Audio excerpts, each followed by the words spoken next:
أهلا بكم. أيام قليلة تفصلنا على بداية كأس إفريقيا المغرب 2025. جوانب تنظيمية عديدة حاليا أصبحت جاهزة.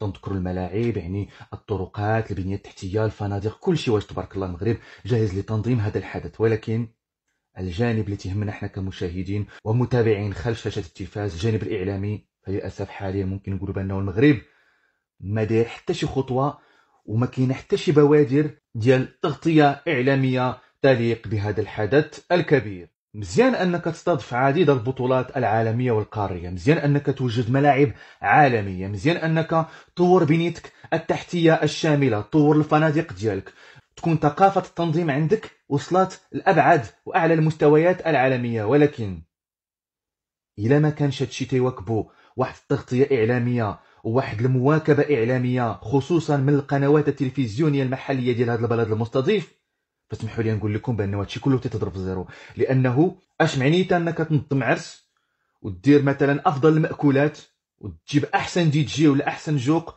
وتنظمو في أحسن قاعة، ولكن الكاميرامان اللي تعاقدتي معاه ماشي في المستوى وتيبين لك داك العرس بواحد المستوى اللي ماشي هو هذا فقط كان كمثال ناخذوه كعبره. وهذا الشيء اللي واقع حاليا دابا في المغرب. غادي تقول لي واش شارو وانت شحال مره بيعتينا العجل، شحال مره قلت لنا بانه القناه الرياضيه تستعد لتغطيه الكان على احسن حال، استوديوهات تحليليه جديده، هويه بصريه جديده. غادي نقول لكم هذا الشيء راه كله كاين وغادي يكون ان شاء الله. ولكن وتيرة التطور بالنسبة للقنوات المغربية وخصوصا القناة الرياضية المغربية فهي بطيئة وبطيئة للغاية. وبيني وبينكم أنا كنت تنظن على الأقل واحد 30 يوم من انطلاقة الحدث كنت تنظن بأن غادي نشوف تغطية مميزة، كنت تنظن بأنه القناة الرياضية غادي تبدل الجلد ديالها، غادي تنسلخ على التواضع والركود والنمطية والروتينية، وغادي تلبس جلد ديال الاحترافية، الجلد ديال الكان، من خلال كبسولات مصغرة ديال الحدث، من خلال إعادة مباريات قديمة، خصوصا بأنه تبارك الله التلفزيون المغربي عنده أرشيف غني فيما يتعلق بكؤوس إفريقيا. حنا راه كنا فاش كنا صغار، فاش كنا تنتفرجوا في الكوب دافريك تنتفرجوا فيها في التلفزيون المغربي في القناة الأولى والقناة الثانية، كنا تنتسناو تكون مواكبة للمنتخبات المشاركه، نبداو نحلوا المباريات، نحلوا خصوم المنتخب الوطني المغربي في المجموعه الاولى، نهضروا على باقي المنتخبات العربيه، المنتخبات ديال افريقيا جنوب الصحراء، نديروا زيارات ميدانيه للفنادق، نشوفوا كل منتخب الفندق اللي غادي يكون فيه، كذلك ملاعب التدريب، خصوصا بانه كاس افريقيا بالمغرب ان شاء الله فيها حدث استثنائي اللي هو انه كل منتخب عنده ملعب تدريب خاص به، يعني شلا ما يتقال وشلا ما يتغطى وعطى الله ما يدار. وكاينه عندنا ماده اعلاميه دسمه، ولكن للاسف البارح نهار الجمعه في الوقت اللي عندنا فيه 4 ديال المباريات ديال الانديه المغربيه ديالنا على المستوى الافريقي، صحيح انه 2 مباريات ما عندناش الحقوق ديالها حنا كتلفزيون مغربي، اللي هي مباراة الوداد خارج الميدان ضد عزامة التنزاني، وكذلك مباراة نهضة بركان ضد ريفرز يونايتد النيجيري، ولكن هادشي ما تيمنعش انه نتحدثوا على جوج الفراقي. واصلا عندنا حقوق ديال الجيش، ديال مباراة الجيش مع الاهلي، مباراة اولمبيكاس في مع اتحاد الجزائر. البارح الجمعة زدت الريموت كنترول، زدت الكوموند وقلت اجي نشوف القناه الرياضيه ديالنا اشنو تقترح علينا نشوفوا. ممكن تيهضروا على الوداد، يهضروا على البركان، تيحلوا الاهلي، يهضروا على اتحاد الجزائر المواجهه ديالو مع اولمبيكاس في. فكنتفاجئ القناه الرياضيه الرئيسيه دايره بطوله دوليه ديال الجودو، والاتش دي 2 دايره شي بيتش سوكر الكره الشاطئيه ولا معاوده شي ماتش قديم، والاتش دي 3 والاتش دي 4 معاودين كما العاده ماتش قديم ديال البطوله الوطنيه. هادوك اصلا راه كنسميو منها قنوات الكغون فورما، ديما قاهريننا بديك كغون فورما. ما فهمتش اشنا هي الجدوى حاليا من اضافه قنوات رياضيه جديده وما شفنا فيها والو. تتكون شحال من مره احداث متزامنه ما تتنقلوش فيها. البارح نيت وهذه انا بالنسبه لي فضيحه انه ماتش ديال اولمبيكاس في اتحاد الجزائر ما تنقلش مباشره على اي قناه مغربيه، وتم الاكتفاء باعاده في القناه الرياضيه الاساسيه من بعد نهايه مباراه الاهلي والجيش.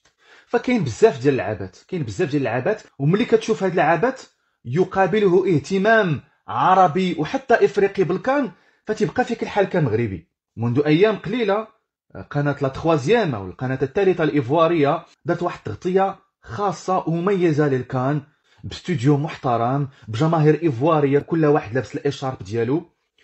واكبوا الزياره ديال الوفد الايفواري اللي مشى شاف الفندق ديال الاقامه ديالهم في مراكش وشافوا الملعب وشافوا ملعب التدريب. ما نكذبش عليكم، خلال هذيك الحلقه ديال البرنامج الايفواري حسيت بالنبض ديال الكان. واحد الوقيته قلت واش الكوت ديفوار عاطينا هذه نظموا كاس افريقيا؟ يعني الاخوان ملي تنوصلوا لواحد المستوى ديال انه دول مشاركه تتغطي الكان احسن منك انت اللي بلد مستضيف، راه ما بقى ما يتقال. وكنعاود نقولها ونكررها، راه غادي يكونوا استوديوهات وممكن حتى نشوفوا الشعار جديد ديال القناه الرياضيه في الكان، ولكن هادشي خصو يبدا بكري، وخص من دابا يبدا الترويج. راه من دابا السوق ديال القنوات اللي غادي تغطي الكان من دابا راه تفتح. راه دابا كل قناه تتحاول انها تكسب مشاهدين. تنشاهدوا الدعايه ديال قناه بلس الافريقيه، البي ان سبورتس حتى هي دايره دعايه من خلال البروموات ومن خلال عروض الاشتراك، الاخ تي اس ديال السنغال، الاخ تي بي ديال بوركينا فاسو، القنوات كما قلت الايفواريه، بزاف قنوات افريقيه بدات تدخل في الجو ديال الكان. فيما للاسف القنوات ديال البلد المستضيف ناعسه وطبيعي جدا احنا في الشتوى دايرين السبات الشتوي، باستثناء عندك القناتين الاولى والثانيه المغربيتين.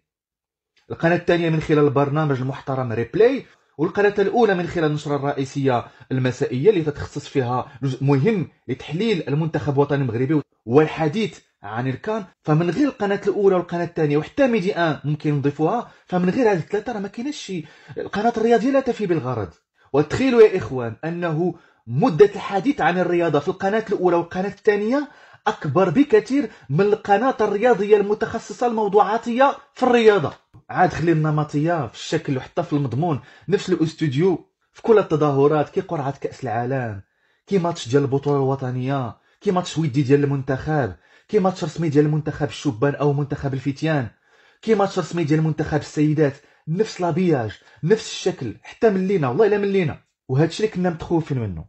لانه انا شخصيا في فيديوهات سابقه كنت ديما تنقول، خصوصا نهار شدينا تنظيم ديال كاس العالم، قلت بانه ما بغيناش نكونوا اسوا بلد على مر التاريخ يستضيف كاس العالم وعنده اعلام طايح وضعيف. ما بغيناش نكونوا اسوا بلد مستضيف على المستوى الاعلامي. وللاسف في الكان راه تتاكد هذه النظريه وتتاكد هذه النبوءه. وللاسف داكشي اللي كنا خايفين منه غادي نطيحوا فيه.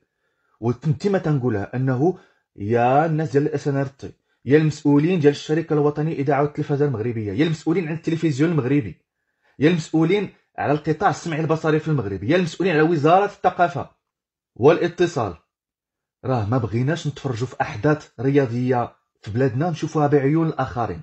بغينا احداثنا نشوفوها بعيوننا حنا بقنواتنا حنا.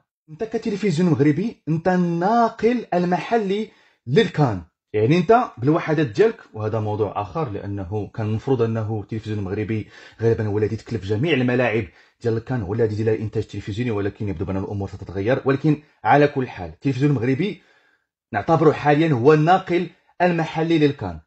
واصلا عندنا حنا الحقوق الارضيه ديال المنافسه باعتبارنا حنا البلد المستضيف، فراه حشومه وعيب وعار انه تكون عندك الحقوق وما تغطيش التظاهره كما ينبغي.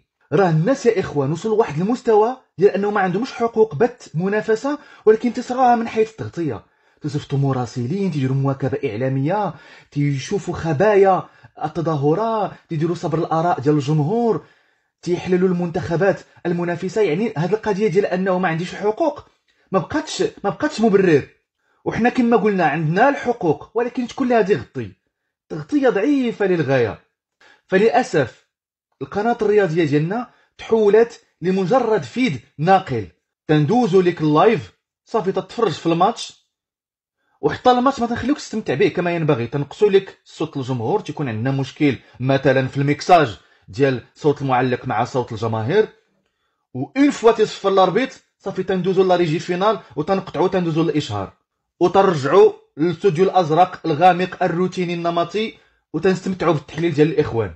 وهنا على قضيه التحليل تنتمنى انه الرياضيه تبدا تنتقي شويه الناس اللي تيحللوا، مع كامل الاحترام للاعبين السابقين والمدربين ديالنا، راه ماشي كلشي تعرف يحلل. انا كمتابع او كمشاهد تنبغي نسمع تحليل اللي غادي يعطيني الاضافه. فجيب لي الله يخليك ناس اللي هاضمين التكتيك، هاضمين القراءه التحليليه ديال كره القدم وعندهم لغه سلسه واسلوب سلس باش يوصلنا المعلومه. لانه باش نبقى نسمع داك التحليل ديال وكنتمنى المنتخب يربح وهذا حنا كلنا تنتمناو، ولكن انت راه جبناك للاستوديو التحليلي باش تحل لنا طريقه لعب المنتخب وطريقه لعب الخصم، ماشي تبقى تتمنى علينا وتمنى التوفيق، راه كنا تنتمناو التوفيق.